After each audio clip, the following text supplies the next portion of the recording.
Welcome to Vision Chat, a podcast about spiritual topics with your hostesses, Virginia and Stina. Okay, so welcome. I'm Stina and your hostess. Today I'm going to be interviewing the amazing and lovely Virginia. Virginia is one of the people that I know that is the best psychic, medium, or healer.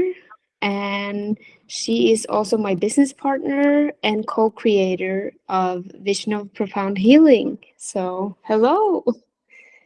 Hi, thank you for that lovely introduction. You said it all. If you want to, you can start and describe a little bit about yourself. Well, I think you named a few things. So I'll start with that I haven't always known that I was psychic or a healer or an empath or any of those things. But my day job is I'm a therapist in Chicago and I provide mental health counseling for people. And I started getting into energy work a few years ago, actually during the pandemic. And it's kind of led me down this interesting path to where now you and I are business partners and we're doing this podcast and we're hoping to start providing services for people, doing readings and some mediumship work and other things, providing classes. So yeah, that's kind of where we're at. Do you have any definitions or what do you call yourself? Yeah, so I think it took me a while to I think maybe I'm still going through it. I'm not fully out, even though I have done another podcast where I did come out as a psychic, and I guess I'm out as a psychic, but I know that it still has a stigma. So I don't always identify that way to everyone. But psychic, clairvoyant, empath, energy worker, healer, medium, most recently. I think those are the labels I'm kind of comfortable putting on myself. And how did you get into the spiritual realm or energy work? So I grew up Catholic. So in my household, we're Mexican, and it's a big part of the tradition is, not saying every Mexican is Catholic, but a lot of us are. And so I grew up in a household where spirituality was kind of a daily thing, growing up learning prayers and knowing that there was a higher power, so to speak, that it wasn't just us, but that there's more. There's an afterlife, there's a higher power. Those are kind of some of the earliest memories I have of spirituality. Back then, we didn't call it spirituality. It was just religion. It was being Catholic. I went through all the things like the baptism and the first communion. And I even went to Catholic high school because my dad insisted that I go to an all-girls Catholic high school. He thought I would be distracted with boys, and my poor dad didn't know that the boys were waiting after school outside anyway, so it didn't matter. But anyway, so actually the practices of prayer and going to service and all those things were a normal thing, I guess, a daily thing for us. Even being in school, it was part of the curriculum. So we took religion class, and I would go to church with my family on Sundays, and it became part of family tradition, going out to lunch afterwards. And so, it's always the belief in a higher power or spirituality, I guess, has always been there. But I think it started to change for me a little later in life. I don't know, maybe in my teens, I did start to question, well, why do we have to do this? And, why is there this rule? Or why can't I do that? Or why is it wrong to ask questions? You're just supposed to believe, you're not supposed to really ask questions. So some things didn't click for me, and some things weren't really lining up, and I would question more and more and more. And then I also remember having not a lot, but I had experiences seeing things, sensing things. And when I would talk about them with my mom, or, I'd share with her oh, I saw this shadow, or I saw this outline of a person, or I felt something. I think the more I talked about it with her, I realized that she would get scared and she wouldn't know how to help me. She said, well, just make sure you do the sign of the cross and you pray. And at, at one point it got so bad that she thought I needed like an exorcism or something. I don't know. She reached out to a priest. And I remember that she had asked, like, is there something we can do? I think my daughter's possessed or something. I don't know. But it was Wow. kind of, now it was not funny back then, but I never actually had to speak to a priest or like do anything of the sort. I Oh, think she just consulted yeah. and then just was like, I realized after that point, maybe I shouldn't talk about it so much. So Yeah. I started keeping things to myself and I was just like, okay, well, forget it. It obviously freaks her out. It's making people uncomfortable. So I think I just need to keep this to myself. And so I kind of shut it down for a while, the talking about things. And yeah, I just kind of like didn't talk about it, just kept going, kept having experiences, but didn't really pay that much attention to it. And I was just kind of like, oh, it is what it is. But I always had that curiosity, that fascination of like, I remember really being into like astrology and liking to learn about astrology and tarot cards was a big no-no. It was like, that's a sin, that's bad, you're not supposed to be doing that stuff. But I was interested. Never owned a deck. Didn't own a deck until I was like in my, God, that's embarrassing, like early 40s. Someone Yeah. gave me like little deck of oracle cards, and I was like, "Ooh, cool! I get to have some." But it was always ingrained in me, like this stuff's a sin. Like you're not supposed to really be dabbling in these things. It's bad. So yeah, astrology always had like this. Whenever there would be ghost shows on TV, I'd be like, "Ooh, that's interesting. That's fascinating. I want to know more about that." Or like mediumship, things like that. So I think I've always been drawn to that. And I've always kind of just in the background, it's been something that has interested me that I never actually pursued. So I didn't think there was anything to pursue. I was just like, well, it is what it is. And I like thinking about things in a spiritual way. And it wasn't like I said until like I don't know, like I had gone through some crisis, if you want to call it, in my life in my 30s, and I sought out therapy. And so I had been thinking about doing therapy because I am a therapist and I provided therapy for other people, but I never actually went to therapy. And so I kind of felt like a fraud too, because it's like, well, how can I be telling other people to do this and I haven't done it myself? And I knew that there were things to work on, I just hadn't done it. And so I was listening to this podcast for actually like an old colleague of mine who created her own business and had her own podcast. And it was just really interesting. And one day I was listening to one of those episodes and she had a guest on who was a therapist who was also psychic.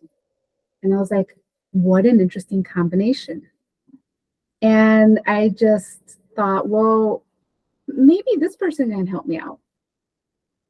So I reached out and I said, hey, looking for therapy. Do you have any spots open? And I think she at first said, no, I don't. But you know what? Let me get back to you. We had such a nice email exchange. There was just something there about like, let me get back to you. Let me see what I can do. And then shortly thereafter, she said, hey, come on in. And we started meeting and it was great. She's one of the people that I think really clearly saw me for me. Like I truly felt seen by her and it was such a healing, amazing experience. And she's actually the one that guided me on this incredible journey of then becoming more like aware and gaining all these skills through classes and just developing our own abilities, which we all have.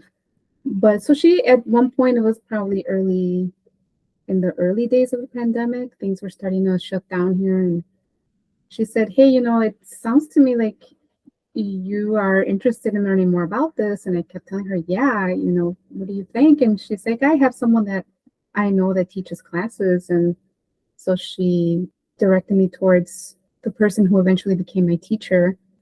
The other person I credit with also being able to see me for me And so now I'm having these experiences where I'm like, wow, like these people see me, they're guiding me, they're helping me. Like, this is wonderful.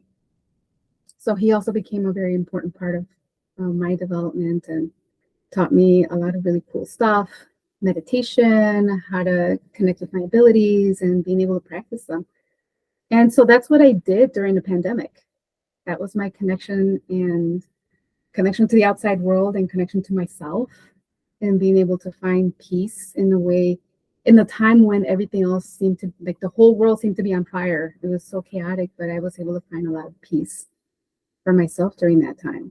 So I started developing, and it's been 3 years now, taking classes on and off, and not just with the taking clairvoyance classes and the psychic stuff, but also the mediumship. I took some classes for mediumship as well, and that was a lot of fun. And yeah, so that's where I'm at now. So sometimes I've been able to do readings, and it's been a really amazing, satisfying, and magical experience.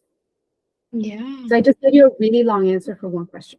Sorry. No, that's good. You covered like two, maybe three questions in one. That, yeah, that's cool. But how would you kind of describe your journey? Like when you started doing these classes or courses, how did you feel like it was affecting your life? If you want to talk about it. Yeah, I think it gave me a sense of like, there was like, when I started taking those classes, I'll be very honest with you, I did not know what I was signing up for. In the sense of like, I thought, oh, cool, I'll just take these classes. They sound like fun. Why not? Like it sounds like it's something that I can learn more about. And so I just signed up, but I didn't know, I didn't know really what it was going to be about. I didn't, in the sense of like, okay, how deep it went, and by that, I just mean like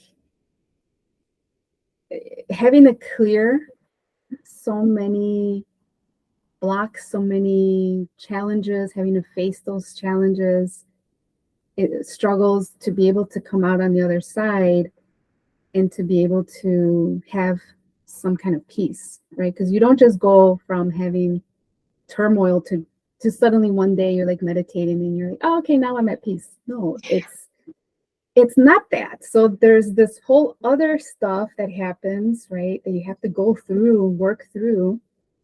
And you know what the funny thing is that therapy is much like that too. You don't just start going to therapy and you're like, oh, all of a sudden now I'm great. 1-2 sessions in. It's like, no, you have to go through all the stuff that you've been either not wanting to deal with, trying to avoid, whatever. You got to go through all that stuff. Maybe sometimes even remembering things that you'd forgotten. Clear all that, work through it. And then going through that process of like what we call growth periods, which are horrible and very painful, like where you're just kind of trying to, like your body's trying to catch up with your spirit in terms of like growth. And it's not always fun and it's not always light. There's some heavy stuff to go through. So you go through all that and then you can come out on the other side and be like, wow, that was a lot. I didn't realize I was holding on to so much. I didn't realize I still had things there to deal with. I thought I was done. More gets uncovered, and then you work through that, and then you can come out on the other side and have that peace or that neutrality to things, and then you can see things clearly. But that was my spiritual journey. I really didn't know what I was signing up for. Once I was in it, I was like, all right, I'm in it. I'm going to do this. And sometimes I didn't want to show up to classes. Sometimes I just didn't. I wanted to quit. I'm like, I'm done. I don't need this. But I showed up because I'm like, you know what though? But in the end, I'm going to feel better once I'm through on the other side. Once this, once I face it. And yeah. So like now it's thinking back, it's like, wow, that was not all fun and games. It was rewarding, but it was very challenging too. Yeah. I think like especially when you're thinking like, oh, I don't want to do this anymore. I'm done. Ugh. You're definitely not alone. I think like everybody hits that point where they're like, "Ooh, what did I get myself into?" So yeah. What do you think the yeah, um most misconception when it comes to like spiritual realm or like energy work? I I think part of it is that, right? That you sign up and you're like, oh, it's gonna be all like I don't know, light and fun and fluffy um and it can be that, but there's also the other stuff, the stuff that is a little hard to deal with and it's challenging and not so fun. But I think, that's one misconception is like, oh, it's going to be all fun and games. It's not. It does take commitment. It does take hard work. It does take effort to be able to show up and to be able to practice the stuff that you learn and to stick with it. I guess the biggest thing is the commitment. And I guess the other thing is like, I know that when I've tried to explain to people what meditation is, so what I do is I don't tell people, oh, I took psychic classes. I don't say that because I don't want to see the eyes rolling or the, okay, look, like, so I Yeah. say I take meditation classes. And that gets a totally different response. It's like, oh, tell me more about that. Like, what do you mean meditation? And the biggest misconception I think with meditation is like, oh, I have to sit there and clear my mind. And I can't do it. I tried, I can't do it. And what I say to that is like, I mean, who can clear their mind? Like, I don't know. Maybe Buddhists, or people that really are devoted to meditating for hours and hours every day. Okay, I can see how they could clear their minds of thoughts, and just sit there and not have any thought. But I think it's unrealistic for people to expect to be able to do that. And if that's the expectation, I think people are like, they hear meditation and they're like, yeah, I'm not doing that. I'm not doing it because I cannot clear my mind. Yeah, I know. Well, like the idea is not to be, or I guess the goal or the expectation isn't how do I clear my mind? It's how do I not stay stuck in my thoughts? Like if I have thoughts that are coming up, like how do I just not stay stuck there? And how do I just let the thoughts move through and out so that I can continue to meditate on whatever you're meditating. So I think that that's one thing for sure. Can it be an ultimate goal? Like I said, sure. If that's your ultimate goal, it's like, I want to learn how to clear all my thoughts out of my brain. Okay. Put the time and effort into it. But for people that are just starting out and they just want to know, well, what is it? Like, that is not the goal. And that should not be an expectation. That's just, like what you'll learn is how you can have thoughts and it's okay to have them because you're alive, you have brain activity, you're going to have thoughts. You realize the thoughts coming up and you let them go. And that's it. You're like, okay, it came up, let it go. Okay, that came up, let it go. And then you just keep moving forward, that you don't let it distract you from what you're trying to do. And that you can, continue to stay focused or stay like what we would call in the center of your head. So I guess those would be the biggest things. And that you don't have to sit for hours, I guess. You don't have to sit for hours to be able to do like meditate, to do it properly. You can spend like 5 minutes meditating and it's okay. You can do 10 minutes, you can do 5 minutes, whatever you can do that counts as meditation. It doesn't have to be hours on end every day. And that even with 5 minutes a day, it can still be a very fulfilling, amazing experience. And I think also like some people when they hear meditation, they feel like overwhelmed or like, oh my God. But yeah. So thank you for covering that. Is there any tips or tricks when it comes to beginners, or do you have any like stuff you wanted to know before you kind of started your journey? Well, I'm kind of glad I didn't know how hard it was going to be because honestly, I think if I had, I might have thought about it a little bit longer and maybe not done it. Or maybe not, maybe that's extreme, but I might have put it off and said, well, I'll wait until the time is better for me to do it. So I'm kind of glad I didn't know all. It was nice to go along and just kind of discover it as it was happening. So for me, not knowing was better. I don't know. I don't know. Tips. I would just say, if it's possible to come in, with just being open and being as relaxed and open to things as you can be, that would be my best suggestion for people that are starting out. If you can kind of put expectations out of your head about what it's supposed to be, what you're supposed to get out of it, what you're supposed to be able to do, I think it's more enjoyable, and it's something that will help keep you motivated to keep going. Because I remember like early on just being like, oh my God, but if I can't see this, then maybe I can't do it. And I found that as the more relaxed I was and the more I let go of the expectation, the easier it was for me. And so I think that that's a big one. So letting go of expectations. Do you want to talk a little bit more about the mediumship? Because I feel like there's so many ways to do mediumship. So mediumship is interesting because I feel like it can go hand in hand with when you're learning about clairvoyance and being psychic. And there's some similarities, but there's also like these other differences that, so like if you're psychic doesn't mean you're a medium. But definitely if you're a medium, you do have some psychic ability, if that makes sense. So I think it just depends on the person. But anyway, so the mediumship has to do with being able to communicate with spirit, with deceased loved ones, or just people that have moved on, and to be able to deliver messages to loved ones. So I think you can do it in a couple of different ways.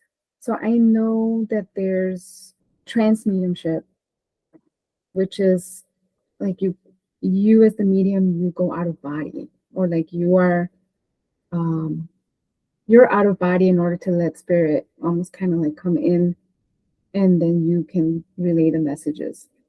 And then there's also like like mental mediumship, which is the medium is in body, grounded, present, and then you receive messages through other channels, like, but it can be like heart based, or it could be like creating a safe space around you so that spirit can feel comfortable enough to come through. I personally, I'm more drawn to like the mental mediumship, the heart based, and not being out of body. Kind of don't like being out of body. It's a little bit uncomfortable for me personally. I know some people love it and they're great at it, and more power to them. Just me personally, I like being a little bit more grounded and being more in my body and being able to just be more heart based and letting spirit kind of come through that way and being able to give messages. But I forget, there's another type of mediumship, and I forget what it is. But it's one where the medium actually almost like gets possessed in a way by spirit, and spirit talks through that person, and that person's voice changes. That person is channeling very directly, but it's like spirits using their body. And I don't know where that person goes while they're channeling. So like mentally, spiritually, I don't know where that person is, but I know that they channel in messages. And like I said, the facial expression can change, tone of voice changes, and there's all this other stuff that happens. Part of that could be transmediumship, but I think there's actually another term, and I don't know what it is, but Yeah. that's too much for me. So Yeah. when it comes to it, I'm like, no thanks. Yeah, it's kind of like lending your body to something else. And then, yeah. Yeah. Yeah. And I'm like, that's cool. People can do it. And Yeah, there's for sure. out there that enjoy doing it, but I'm like, I don't. Yeah. Yeah. And do you want to share like a story of one time you did mediumship? So when you're taking classes, depending on who you take them with, right? Because there's different teachers and different modalities. most of the time though, when you're taking any kinds of psychic, clairvoyance, mediumship classes, you're practicing with other students, right? Unless you're doing it by yourself. So I've had the chance to be the person that's providing the reading and also the person that's receiving the reading. And it is interesting. They're two very, very different experiences, but stories I could think of is like when I was taking my mediumship classes and it was my turn to be the person that was being read, I had a really hard time because when you're practicing with someone, they're trying to get, you're not supposed to really give too much information so as not to lead the other person. The other person is just kind of having to ask a lot of questions to see if they kind of get someone that you can recognize. And fortunately for me, I have not had any very close people pass. So I was like, oh, these, poor people are getting stuck with me. I don't really have anyone close that has passed, so they're not gonna get anything. But what kept coming up, and it took me a while to catch on, was because they kept mentioning a male and a female. And it was always a male and a female together. And then they would describe the personality, like the male had a big personality, and then the female was like softer, but very caring. And I was like, I don't know who these people are. Like, but okay, I mean, keep going, because it would come up all the time. Eventually I caught on, and I can't even tell you at what point I realized that it was my grandparents on my father's side, who I met once in my life when I was like 15. So I didn't know them, and I didn't know, but I kind of had heard enough stories through my dad about personalities, and I know my grandfather had a huge personality. So he would come across in different ways, but it was always consistently him. And then it was my grandmother, who also was apparently very nurturing, but unfortunately I missed out on that because we didn't grow up together, so I didn't get to experience that. And what's funny is that after being in these trainings and classes for some time, I actually felt more connected with my grandparents than when they were alive, because I got to know them and be able to like experience them in this format, which was lovely, but very surprising too, that it's like, oh wow, I missed out on having these grandparents, but I'm getting to know them now. Yeah. So that's cool. And then like on the flip side of that, being the one practicing the mediumship, when it was my turn to try it out, I was like, oh my God, I don't know what I'm doing. I'm not going to be able to do this. But I did have a lot of really good experiences with these things would just start flowing, and I would be describing people. And, when I would get the yes, yes, yes, I was amazed with myself, but it also motivated me to keep going and really believe that I could do it. And so that just made it stronger. It made it a stronger connection for me. So it was pretty amazing every time that I would be able to do this. And then afterwards, you get a chance to talk about it, and they'd say, oh, you were in contact with my dad, or you were talking to my mom, or, that was my grandma. And I just, like after each experience like this, I just felt such a sense of like having this incredible privilege of being able to connect with these people's loved ones. Like it was such a huge responsibility that I just felt like, wow, you just let me communicate with someone who was very close to you. And the cool thing with the mediumship was that I could feel what connected them. And it was, and it's always love. And it proved to me that like, wow, love doesn't die. Yeah. You hear this, you hear people, of course, love doesn't die and it continues, and yes, and spirit. But it's one thing, I think, to hear it. And then another thing that I think this is what draws me to mediumship and this type of mediumship, because it's connecting through love, and that it's just as strong in the afterlife as it is in our physical world, and that bond is just something that doesn't die. And so to me, that's also a very beautiful thing about the mediumship and being able to help people deliver messages. Yeah, that's so lovely and so beautiful as well. And very important. I think like it impacts a lot of people, or like when they get to talk to the past ones. Yeah.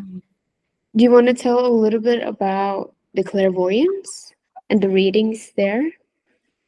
Yeah. So a little different from the mediumship. You're still able to help people, I think, by it's just like another form of healing. There are so many different ways of healing. You can work on healing your body, by practicing healthy habits, doing yoga, like eating well. There's, also the mental health type of healing where you can, get therapy, you can, do all kinds of stuff. And then I feel like there's this like emotional healing or spiritual healing that you get through like readings. And the psychic readings or the clairvoyant readings are kind of like, well, there's different ones, right? So you can do like an aura reading, you can do a past life reading, you can do a love reading, you can do pretty much a reading on anything. And it's like being able to give people insight into something that may be going on in their lives, and they can get like more information about what's happening and on a whole other level. And it's all meant to be in the highest and best interest of the person that's receiving the reading. And that way it informs how they feel about things. So I think it's just a way of, to be able to do those kinds of readings is just also very healing. And trying to think of like, I mean, again, it's an amazing thing when if I'm doing a reading and I'm getting images that most of the time, for me at least, they're metaphorical. So it's not like a literal thing that I can see, but they're metaphors. And to be able to read the energy of the metaphor so that it makes sense for the person, and that they could be like, oh, okay, I know what, which is another thing that's kind of hard. It's like, okay, this doesn't make sense to me. I hope it makes sense to that person, because again, you're not asking for information, you're giving it to them and hoping that they're able to receive it.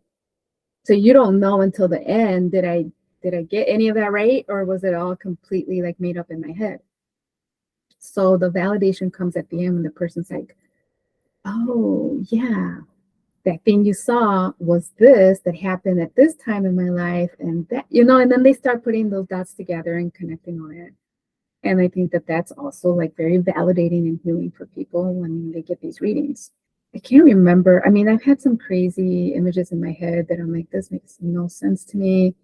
Sometimes I'm like, I don't even know if I should say it, because they're going to be like, yeah, okay, you're full of it.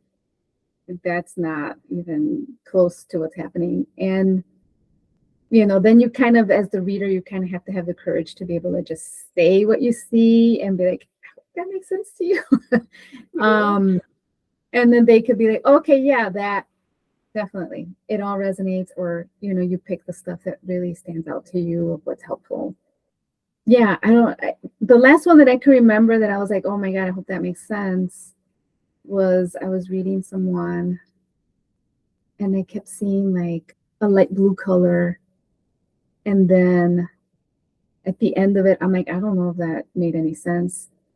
But what she did was she was off camera the whole time and my eyes are closed, so I couldn't see anything either. So she's like, well, I knew you were right on, and I knew you were the real deal when you said the light blue. And she holds up her blanket that she had been covered in, and it was like this light blue blanket. Wow. She's like, I've had this the whole time, and I know you could. I mean, like, I couldn't literally see her, but she's like, I knew you were kind of on point when you were like, all right, I'm seeing like some light blue around you or something. And it's not always that literal. That was definitely not something that I don't see literally like that. Like, oh, I can see where you're at and what you're doing. No. But that just happened to be one time where it's like, oh, okay, that was actually what was happening. So it was fun. It's fun when you're right. Yeah, that's so cool. Is there like ways that you use all of these gifts like day to day? I guess what you would call like not exactly expected ways to use this is like, okay, so day to day, what I do is like when my daughter goes to school, I'll like wrap her up in a bubble and I connect her to the center of the earth, and I also connect her to source, and I just wish her a good day. And I'll put a different color bubble around her and in her crown, depending on what's going on that day. And sometimes I'll even ask her because she kind of knows about some of the stuff. So I'm like, hey, what color you want today? She'll be like an emerald green or pink.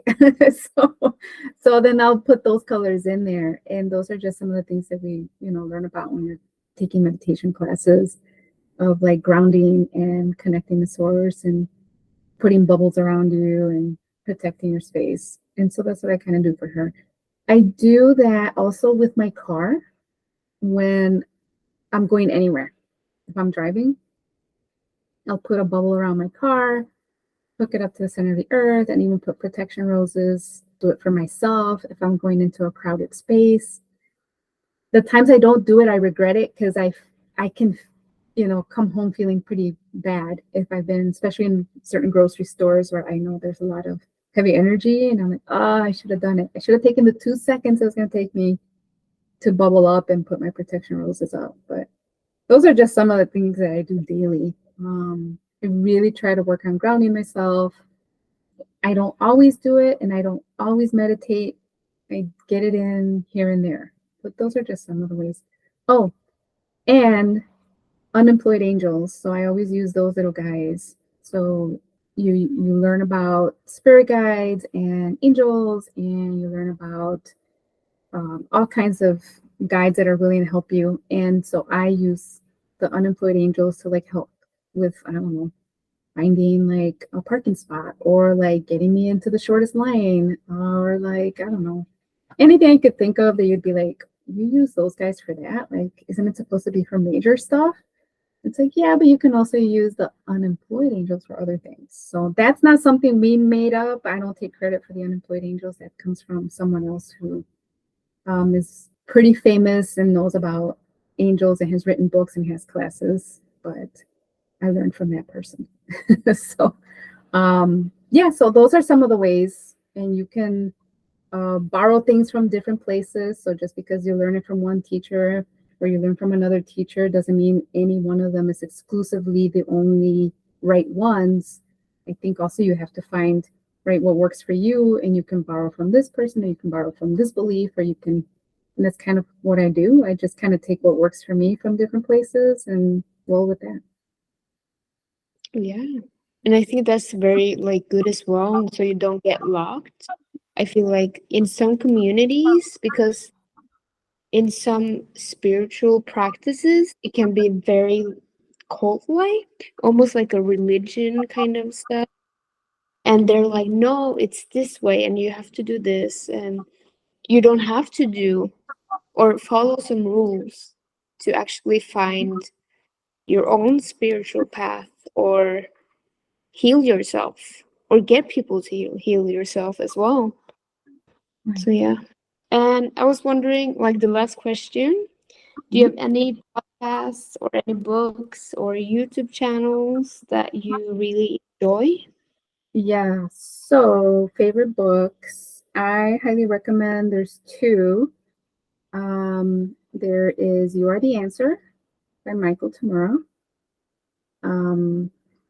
And the other one is one that you had actually recommended to me was The Four Agreements by Miguel Ruiz. Those two books are the ones that I highly, highly, highly recommend. Really good reads.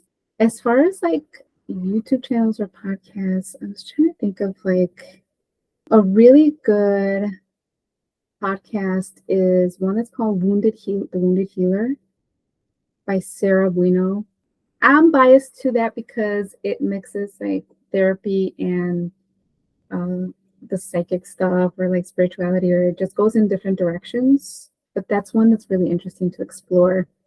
And I mean, YouTube channels, I really do like my friend Elizabeth, who has, she does tarot and she's really, really, really good. And I will have to let you know what her channel is because I forgot. So I kind of feel bad about that. Yeah. But I'll let you know. And we can have it in like a description or something. Yes. Yeah. Well, thank you. And do you want to share anything else before we wrap up? No, I mean, I'm just looking forward to, so we're going to be interviewing Oh, different yeah. people. I'm sorry about Yeah. that. What is your next step? And like, My next step is joining you on more interviews. So we thought we'd do an introduction to each. You have your episode and then I have mine, but we'll be co-hosting most interviews, not all, because some of them will be done in Norwegian because Stina's in Norway and I'm in Chicago.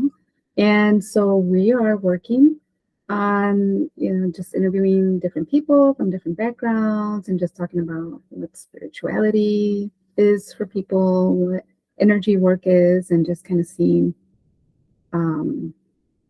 making it more relatable to people so that anybody that is interested can just kind of learn more. So that's going to be fun because I'm actually looking forward to meeting some of our guests. Some of them we know, but some I don't know. So I'm looking forward to meeting them and just kind of getting different people's perspectives. Well, that's going to be fun. And yeah, I'm going to continue learning, getting trained in mediumship because it is an ongoing process. And then we'll see what else pops up. I don't know if maybe I'll take more classes. Maybe I'll take more clairvoyant classes. I love to learn. So for me, it's like the more classes I can take, the better because I love learning. So more mediumship for sure. And yeah, I'm looking forward to providing more readings for people and teaching. That's going to be a lot of fun.